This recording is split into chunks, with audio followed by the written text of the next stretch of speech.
저희는 이번 추석 때 150만 원 넣었어요. 명절에 무슨 150만 원씩이나 넣어? 네? 그렇죠. 뭐 다 형편대로 하면 되죠. 있으면 있는 대로 없으면 없는 말 대로. 다 했어? 동서 말이 너무하네. 추석날 아침에 터진 150만 원 대 10만 원 용돈 전쟁. 결국 저는 두 아들 가족을 모두 집 밖으로 내쫓았습니다. 80살 어머니가 자식을 포기하기까지 무슨 일이 있었을까요? 사연이 궁금하시다면 무료로 할 수 있는 구독과 좋아요 버튼 눌러주세요. 사연 시작하겠습니다. 안녕하세요. 오늘 사연의 주인공인 올해 80살 박영희입니다. 서울 외곽 30평 아파트에서 혼자 살고 있습니다. 남편이 세상을 떠난 지 벌써 7년이 됐네요. 이제는 혼자 있는 것도 익숙해졌습니다. 아침에 눈 뜨면 혼자 아침밥 챙겨 먹고 저녁엔 텔레비전 보다가 잠드는 게 일상이 됐어요. 다행히 아픈 데는 없습니다. 병원 갈 일도 거의 없고요. 그저 이렇게 건강하게 하루하루 살아가는 것만으로도 감사할 따름입니다. 요즘 제 또래 친구들 보면 이곳저곳 아파서 약 달고 사는데 저는 참 복받은 편이죠. 제가 바라는 건 많지 않았습니다. 정말 많지 않았어요. 명절이면 두 아들 가족이 모여 함께 떡국 한 그릇 먹고 덕담 나누고 웃음소리가 집안에 가득하면 그걸로 충분했습니다. 큰아들 준호네 가족이 오고 작은아들 민수네 가족이 와서 온 집안이 북적이는 그 순간이 제겐 가장 행복한 시간이었어요. 용돈 같은 건 바라지도 않았습니다. 자식들이 건강하고 행복하게만 살아준다면 그게 제 소원의 전부였어요. 손주들이 할머니하고 달려와 안기고 며느리들이 부엌에서 함께 음식 만들고 아들들이 거실에서 덕담 나누는 그런 평범한 풍경. 그게 제가 꿈꾸던 노년이었습니다. 따뜻한 밥 한 끼, 가족의 웃음소리, 함께 나누는 이야기. 그것만으로도 저는 세상을 다 가진 것 같았습니다. 돈이 뭐가 중요합니까? 가족이 화목하게 모여 있는 게 가장 큰 복인데요. 그런데 제가 착각이었나 봅니다. 제가 너무 순진했던 걸까요? 가족의 행복이라는 게 사실은 그렇게 단순한 게 아니었나 봅니다. 작년 제 생일날이었습니다. 아침부터 기다렸지만 아무도 찾아오지 않더군요. 요즘 자식들은 다들 바쁘니까요. 그래도 괜찮았어요. 전화라도 받으면 되니까요. 점심때쯤 큰며느리 서연이한테서 전화가 왔습니다. 생신 축하한다고 했어요. 미역국은 못 끓여드렸지만 마음이라도 받아달라면서요. 통화를 끊고 나니 10만 원이 입금되어 있더군요. 고마웠습니다. 며느리가 챙겨준다는 게 얼마나 대견한지 몰라요. 그런데 그날 오후에 작은아들 민수한테서 연락이 왔어요. 어머니 생신인데 제대로 챙겨드리지 못해 죄송하다고 했습니다. 확인해 보니 50만 원이 들어와 있었습니다. 50만 원이요. 솔직히 너무 큰 금액이라 부담스러웠어요. 생일 하나에 이렇게까지 할 필요가 있나 싶었죠. 그런데 저녁 무렵 작은 며느리 지연이한테서 전화가 왔습니다. 어머님 잘 계시냐고 물어보더니 갑자기 형님네는 얼마 보냈냐고 묻는 거예요. 저는 순간 당황했습니다. 왜 그런 걸 묻지? 금액이 뭐가 중요한데? 그냥 궁금해서 그런다고 했지만 뭔가 석연치 않았어요. 전화를 끊고 나서도 마음이 불편했습니다. 왜 액수를 물어보는 걸까? 서로 비교하려는 건가? 혹시 자기네가 더 많이 보냈다는 걸 자랑하려는 건가? 아니면 형님네가 적게 보냈다고 무시하려는 건가? 생각할수록 기분이 이상했어요. 그때부터였습니다. 뭔가 돌아가는 분위기가 예전 같지 않다는 걸 느낀 게요. 명절 용돈이 효도의 척도가 되어버린 건가? 마음보다 액수가 중요해진 건가? 그런 생각이 들자 가슴 한편이 서늘해졌습니다. 사실 그 무렵 저는 고민이 하나 있었습니다. 혼자 살기엔 이 30평 아파트가 너무 넓고 관리하기 힘들었거든요. 방 3개의 거실까지 청소하는 것도 버거웠어요. 계단 오르내리는 것도 점점 힘들어지고요. 그래서 이 집을 팔고 더 작고 관리하기 쉬운 곳으로 옮길까 생각하고 있었습니다. 부동산에도 몇 번 문의했어요. 집값이 꽤 올랐더라고요. 남편이랑 처음 들어왔을 때보다 2배 가까이 올랐다고 하더군요. 팔면 차액이 제법 생기겠더라고요. 그 돈으로 작은 집 하나 사고 남은 돈은 제 노후 자금으로 쓰면 되겠구나 싶었습니다. 그때만 해도 이게 화근이 될 줄은 몰랐습니다. 집 판다는 소리가 자식들 귀에 들어가면 어떻게 될지 전혀 예상하지 못했던 거죠. 저는 그냥 제 살 곳을 바꾸는 것뿐인데 자식들 눈에는 달리 보였나 봅니다. 제 재산이 얼마나 되는지, 나중에 누가 얼마나 받을지, 그런 계산을 하고 있었던 거죠. 그때부터 자식들의 행동이 달라지기 시작했습니다. 전화가 부쩍 잦아졌어요. 별일 아닌 걸로도 안부를 물어왔고요. 혹시 불편한 건 없으신지, 필요한 건 없으신지 자주 확인했습니다. 처음엔 기뻤어요. 자식들이 나를 챙기는구나 싶었죠. 하지만 시간이 지나면서 뭔가 이상하다는 걸 느꼈습니다. 그 관심이 진심이 아니라 계산에서 나온 거라는 걸요. 명절이 다가오면서 그 느낌은 더 확실해졌습니다. 추석을 일주일 앞두고 큰아들 준호네 가족이 일찍 찾아왔습니다. 평소엔 명절 당일에 오는데 이번엔 미리 온다고 연락이 왔어요. 집에 손볼 데가 있으면 고쳐주겠다면서요. 고마운 일이죠. 아들이 효자네 싶었습니다.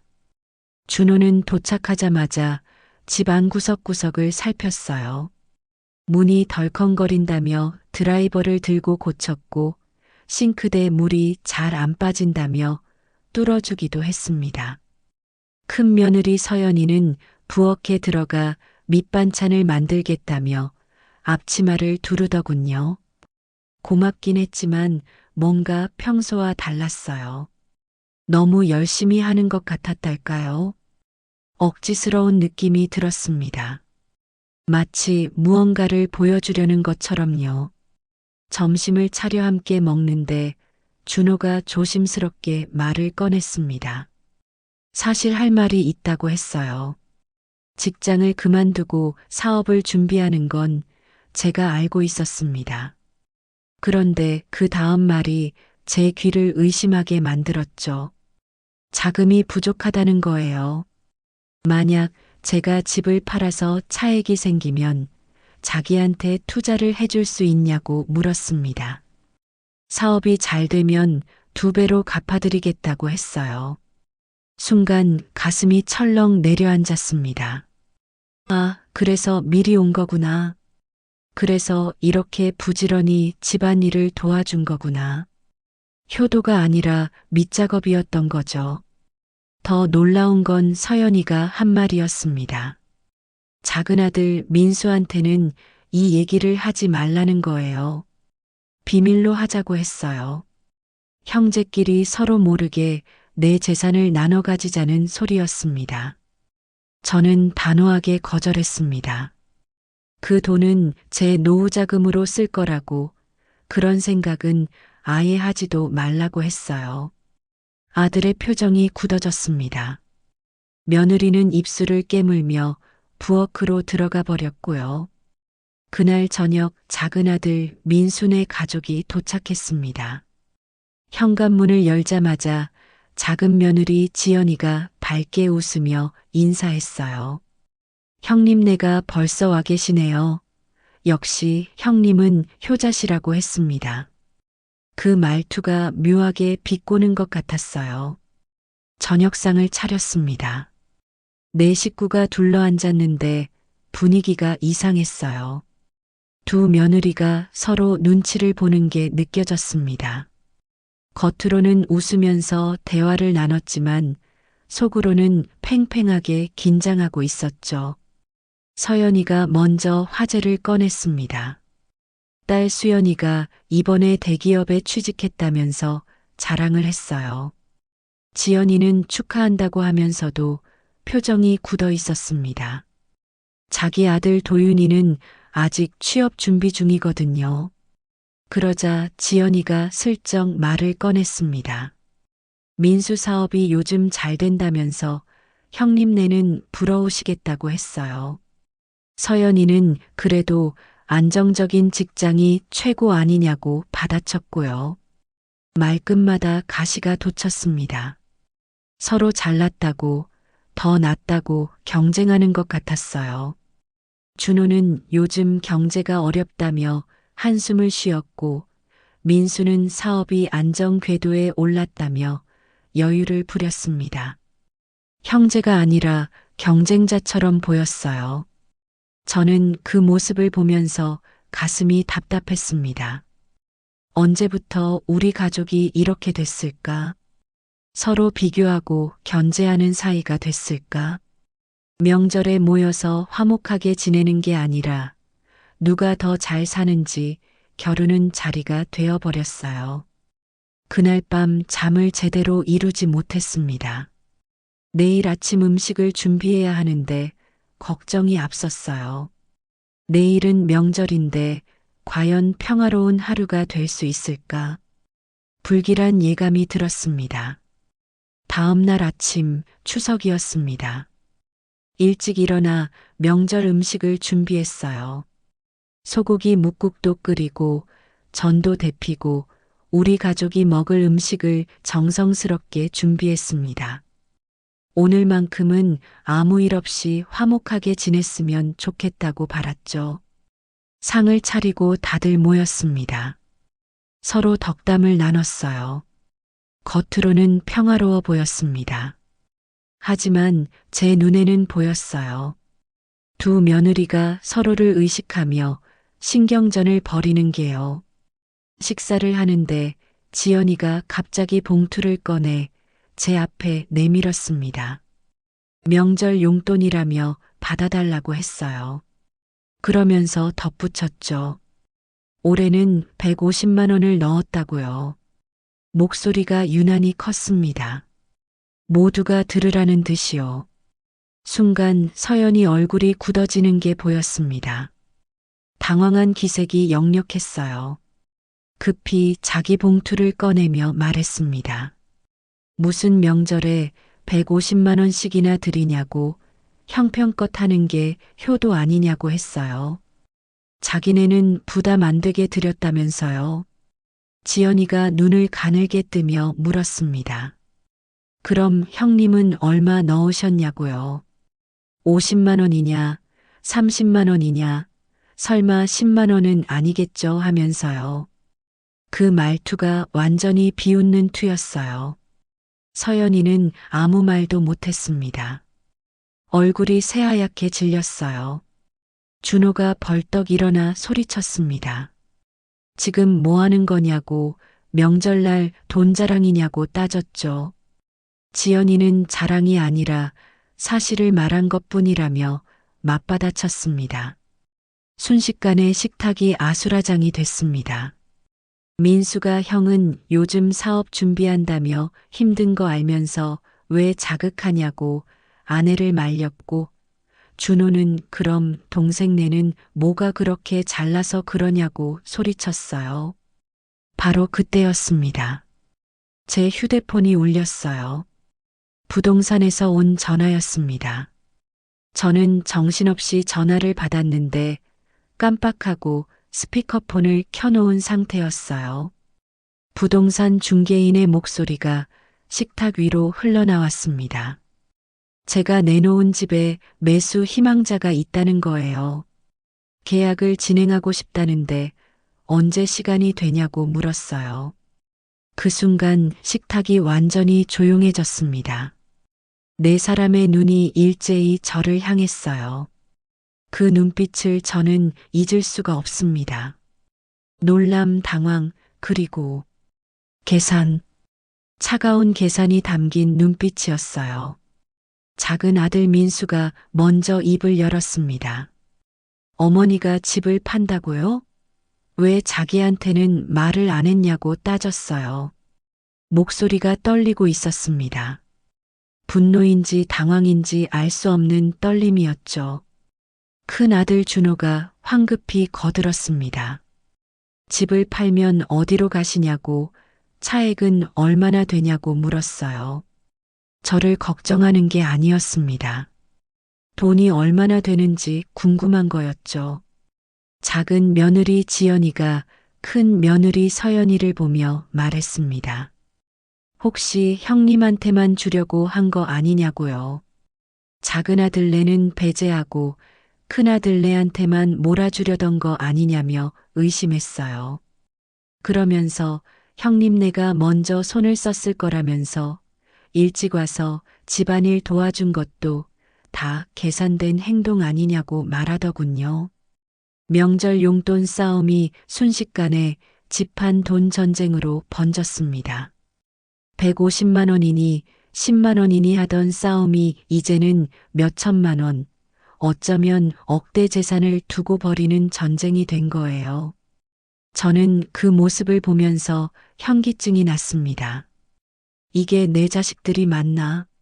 내가 낳고 키운 아이들이 맞나? 어미의 재산 때문에 형제가 원수처럼 싸우는 이 모습이 현실이란 말인가? 음식은 다 식어버렸습니다. 아무도 먹지 않았어요.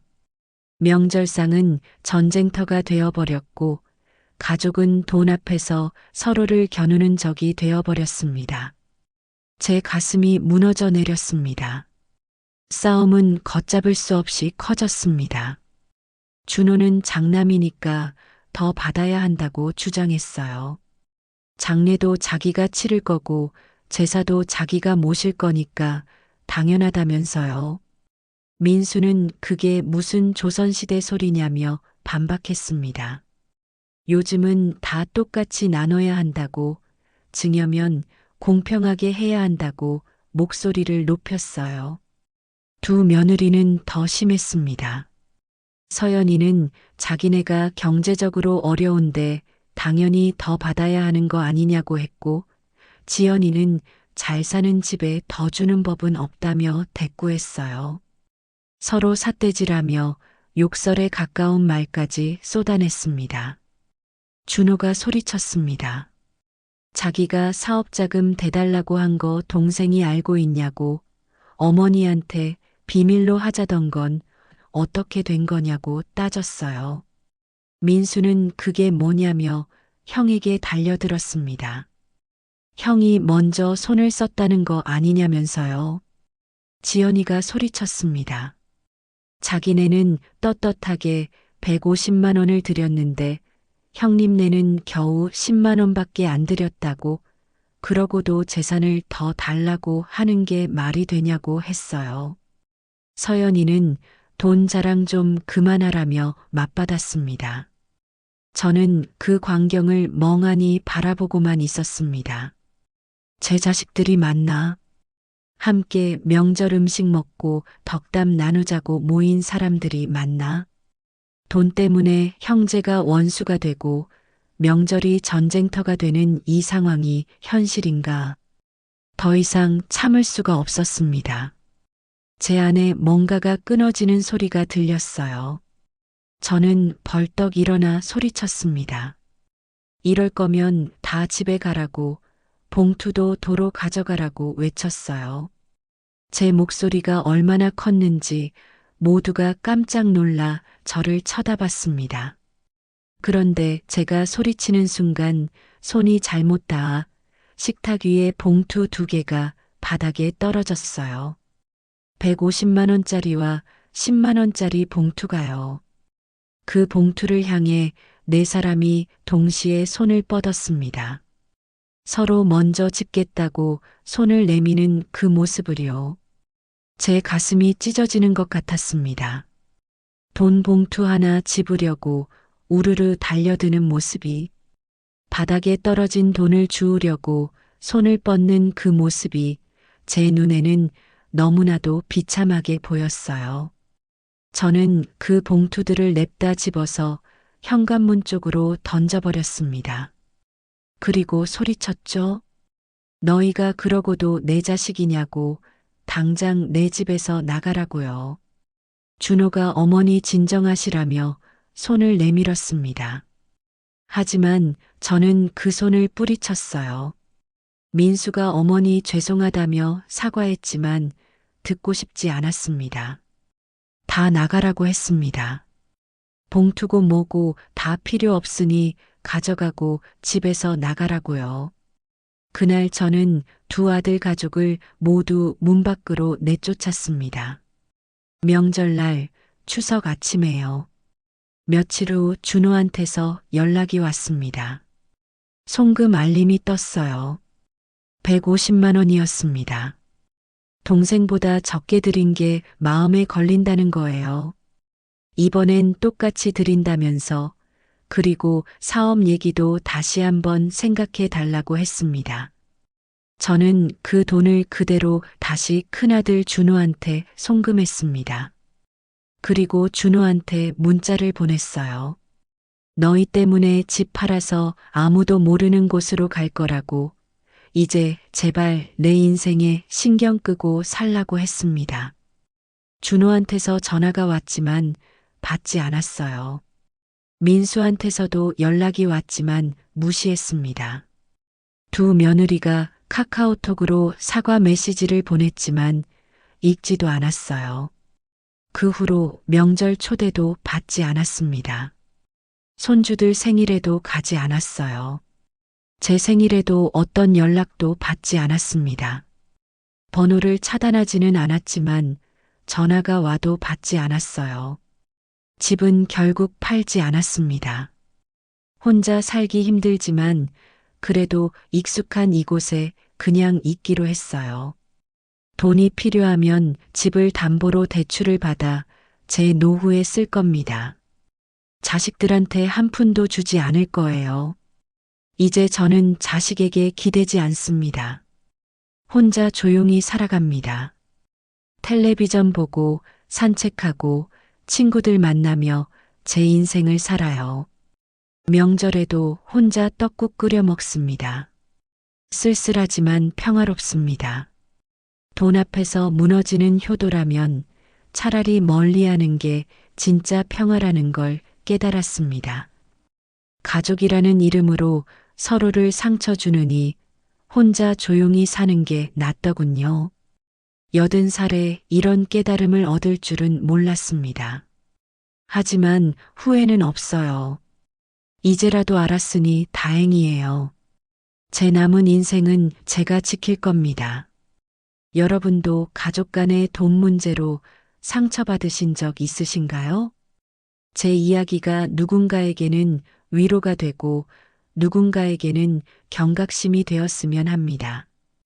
효도는 액수가 아니라 마음이라는 걸 기억해 주세요. 이 영상이 공감이 되셨다면 무료로 할 수 있는 구독과 좋아요 버튼을 눌러주세요. 앞으로도 진솔한 가족 이야기를 계속 들려드리겠습니다. 댓글로 여러분의 경험도 나눠주세요.